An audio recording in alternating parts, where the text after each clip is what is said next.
இளைஞர்கள் மத்தியில் மிகப்பெரிய எழுச்சி உண்டாயிருக்கு. சின்னம்மா அவங்க இன்னைக்கு புது கொடியும் அறிவிச்சிருக்காங்க. மக்கள் மத்தியிலையும் சரி, தென்பகுதியில் தமிழக மக்கள் இனி மிகப்பெரிய எதிர்பார்ப்போட, இதுக்கு முன்னாடி சின்னம்மாவால தான் எல்லாருமே அரசியல் பயணம் பண்ணோம். நான்லாம் குழந்தையில இருந்து ஏடிஎம்கே கொடியை பிடிச்சேன். அனைத்து இந்திய அண்ணா ஐடி மாவட்ட செயலாளர், இணை செயலாளர் இருந்திருக்கேன். இனி சின்னம்மா வழியில தான் பயணிப்போம். அந்த இருக்கிற இளைஞர் எல்லாமே அவங்க பின்னாடி தான்.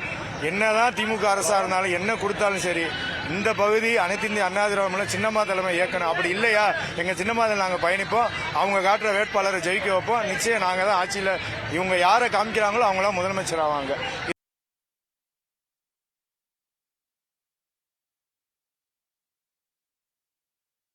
பட்டுக்கோட்டையிலேருந்து வந்திருக்கோம். சின்னம்மா ஆரம்பிச்சிருக்க புதிய கட்சிக்கு எங்களோட உறுதுணை எப்பவும் இருக்கும். அவங்க ஆரம்பிச்சிருக்க புது கட்சிக்கு நாங்கள் எப்பவுமே துணை நிற்போம். என் பேர் லிங்கேஷ். புரட்சி தாய் சின்னம்மா இன்னைக்கு புதுசாக கொடியை அறிவிச்சிருக்காங்க.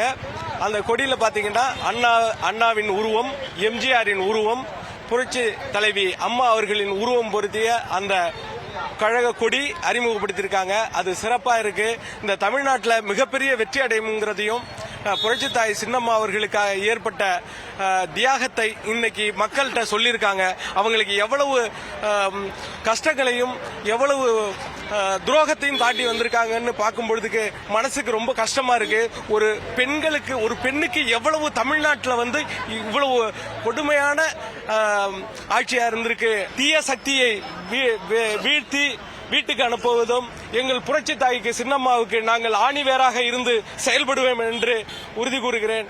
இன்றைக்கு புரட்சி தாய் சின்னம்மா துவங்கிய கட்சியில் தீவிர தொண்டனாக செயல்படுகிறேன் என்றால், தீவிர தொண்டனாக செயல்படுகிறேன் என்றால், பிற்காலத்தில் இந்த நாட்டை யார் வழிவகுக்க வேண்டும் என்பதற்கு, வழிநடத்தி செல்ல வேண்டும் என்பதற்கு முன்னுதாரணமாக திகழும் புரட்சி தாய் சின்னம்மாவின் பாதையை தேர்ந்தெடுப்பதே சிறந்தது என்று தீர ஆராய்ந்து தீவிரமாக யோசித்து இந்த முடிவெடுத்திருக்கிறோம்.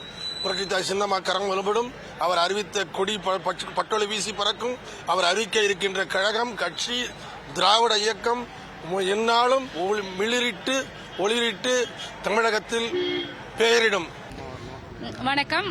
நாங்கள் ராமநாதபுரம் மாவட்டம், கமுதி வட்டம், புதுக்கோட்டை கிராமம், அதில் இங்கே வந்திருக்கோம்.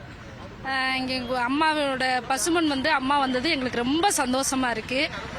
எங்கள் மண்ணிற்கு முதல்ல அவங்க கட்சி கொடியை அறிவிச்சது எங்களுக்கு ரொம்ப பிடிச்சிருக்கு. கண்டிப்பான முறையில் அம்மா மீண்டும் அம்மாவின் ஆட்சி மீண்டும் வரணும்.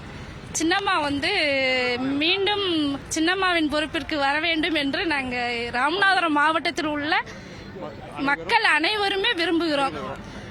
அதே மாதிரி பெண்களுக்கு அம்மா வந்தால் தான் சிறப்பு என்று நாங்கள் பாதுகாப்பு என்று நம்புகிறோம்.